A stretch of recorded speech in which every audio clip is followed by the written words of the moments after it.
Bonjour bien-aimés dans le Seigneur Jésus-Christ, que la paix de notre Dieu soit avec vous. Bienvenue dans votre émission à la lumière du psaume 98. Le psaume 98 nous parle de la victoire de Jésus-Christ sur l'Antéchrist et son second avènement. Aujourd'hui, tu es distrait par les choses que l'on te propose parce que tu te dis que c'est plus facile d'accepter ce que l'on voit et tu sembles ignorer le retour de Christ. Laisse-moi te dire que certaines personnes avant toi l'ont vécu à l'époque de Noé. Les hommes buvaient et mangeaient comme si tout allait bien et ne s'inquiétaient pas du lendemain. C'est alors que Dieu, ayant averti divinement Noé de ce qu'il allait se passer sur la terre, les hommes qui n'ont pas obéi se sont vus engloutis dans les eaux et ainsi donc ils passèrent une seconde alliance. Laisse-moi te dire qu'il n'y aura plus d'alliance. Nous sommes désormais dans la nouvelle alliance et la dernière. Il n'y aura plus d'effusion de sang. Il n'y aura plus de sacrifice à pouvoir. Jésus-Christ a été pourvu pour l'éternité.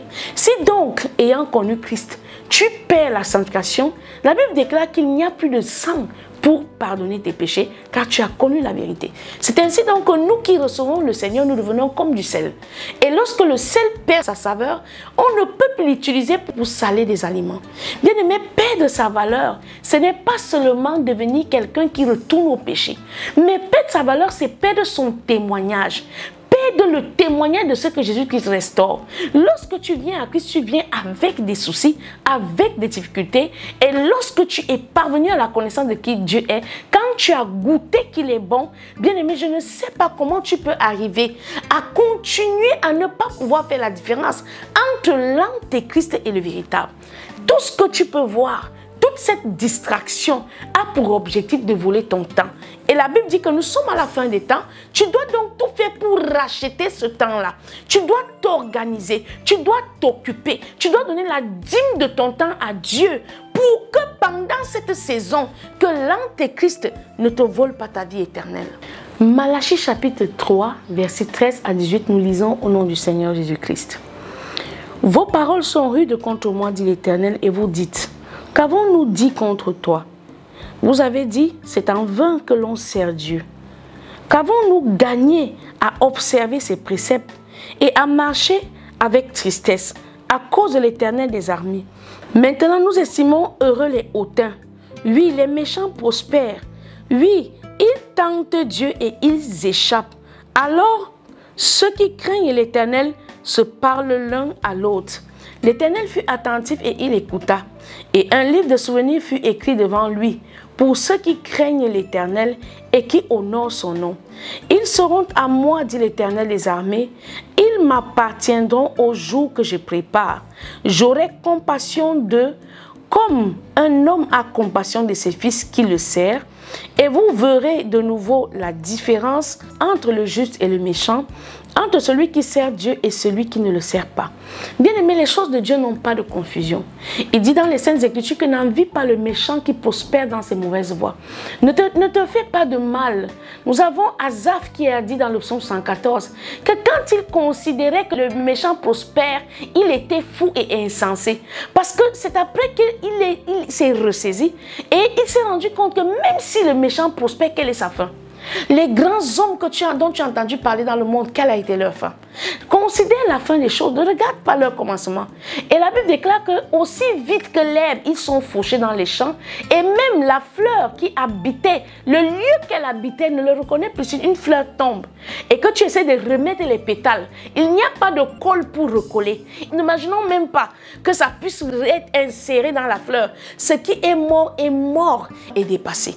Donc les personnes qui prospèrent aujourd'hui, pendant qu'ils sont hautains et qui manquent de respect au nom de l'Éternel, ce sont des personnes qui vivent pour ce temps et pour être détruites pour l'éternité. Entre une journée et 1000 ans, qu'est-ce que tu choisis? Entre maintenant seulement une journée ou 30 minutes de bonheur ou 60 ans, même allons même jusqu'à 80 ans et une éternité, est-ce qu'il y a comparaison? Est-ce que tu peux comparer une minute avec 6 ans? C'est impossible. Prenons même pour ce cas temporel. Nous avons besoin d'être refixés et de comprendre que Jésus-Christ reviendra détruire ceux qui se sont adonnés à l'Antéchrist et l'Antéchrist avec eux. Zacharie chapitre 13 du verset 1 au verset 9, nous lisons au nom du Seigneur Jésus-Christ. En ce jour-là, Une source sera ouverte pour la maison de David et les habitants de Jérusalem, pour le péché et pour l'impureté. En ce jour-là, dit l'Éternel des armées, j'exterminerai du pays les noms des idoles, afin qu'on ne s'en souvienne plus. J'ôterai aussi du pays les prophètes et l'esprit d'impureté. Bien-aimé, ce que tu appelles prophète aujourd'hui, Dieu savait que c'est par le ministère prophétique que l'Antéchrist allait envahir le monde. Laisse-moi te dire que la plupart des ministères prophétiques ne sont pas de l'Éternel. Lorsque l'on parle d'un prophète, on parle d'un mystique. On parle de quelqu'un qui peut aller emprunter cette capacité de manipulation de la magie qu'avaient les deux magiciens de Pharaon. Bien aimé, pendant que Moïse jetait le bâton au sol, il s'avère aussi que les deux magiciens de Pharaon avaient la capacité de jeter des bâtons au sol. La prestidigitation ne s'est jamais éloignée de la prophétie. Mais la Bible déclare qu'on reconnaîtra les prophètes lorsque ce qu'ils vous diront s'accomplira et non ce qu'ils vous révéleront sur vos vies. Le fait de dire à quelqu'un où il était avant, c'est de la divination. Mais dire à quelqu'un ce qui vient de l'Éternel et qui voit son accomplissement, c'est cela la prophétie. Et la Bible te dit ici que ces prophètes aujourd'hui que tu adores là, ces prophètes que tu honores là, Dieu les fera disparaître. Parce que sur 100 prophètes, bien aimé, laisse-moi te dire qu'il y a un faible nombre qui appartient à l'Éternel. Pourquoi? Parce que c'est l'ère, l'époque où l'Antéchrist est à son apogée. J'ôterai aussi du pays les prophètes et l'esprit d'impureté. Si quelqu'un prophétise encore, son père et sa mère qui l'ont engendré lui diront, tu ne vivras pas, car tu dis des mensonges au nom de l'Éternel, et son père et sa mère qui l'ont engendré le transperceront quand il prophétisera. En ce jour-là, les prophètes rougiront de leur vision quand ils prophétiseront, et ils ne revêtiront plus un manteau de poil pour mentir. Chacun d'eux dira, je ne suis pas prophète, je suis laboureur, car on m'a acheté dès ma jeunesse. Et si l'on lui demande, d'où viennent ces blessures que tu as aux mains, il répondra, c'est dans la maison de ceux qui m'aimaient que je les ai reçus. L'épée, épée, lève-toi sur mon pasteur et sur l'homme qui est mon compagnon, dit l'Éternel des armées, frappe le pasteur et que les brebis se dispersent. Et je tournerai ma main vers les faibles dans tout le pays, dit l'Éternel. Les 2/3 seront exterminés, périront, et l'autre tiers restera. Je mettrai ce tiers dans le feu et je le purifierai comme on purifie l'argent. Je l'éprouverai comme on éprouve l'or. Il invoquera mon nom et je l'exaucerai. Je dirai, c'est mon peuple, et il dira, l'Éternel est mon Dieu. Bien-aimé, donc ce que tu vois aujourd'hui, cette multiplication de pasteurs et de prophètes ne veut pas dire que nous sommes à l'ère de la sanctification, mais il y a encore que Dieu sait ce qui lui appartient et nous prions que ce soit ton cas, que ce soit notre cas. Bienvenue dans la lumière du psaume 98, nous lisons au nom du Seigneur Jésus-Christ. Chantez à l'Éternel un cantique nouveau, car il a fait des prodiges. Sa droite et son bras saint lui sont venus en aide. L'Éternel a manifesté son salut. Il a révélé sa justice aux yeux des nations.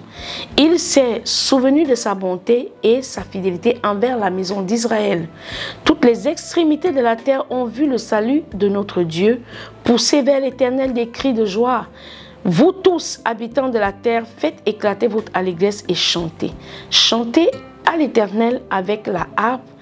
Avec la harpe, chantez des cantiques. Avec les trompettes et au son du cor, poussez des cris de joie devant le roi, l'Éternel.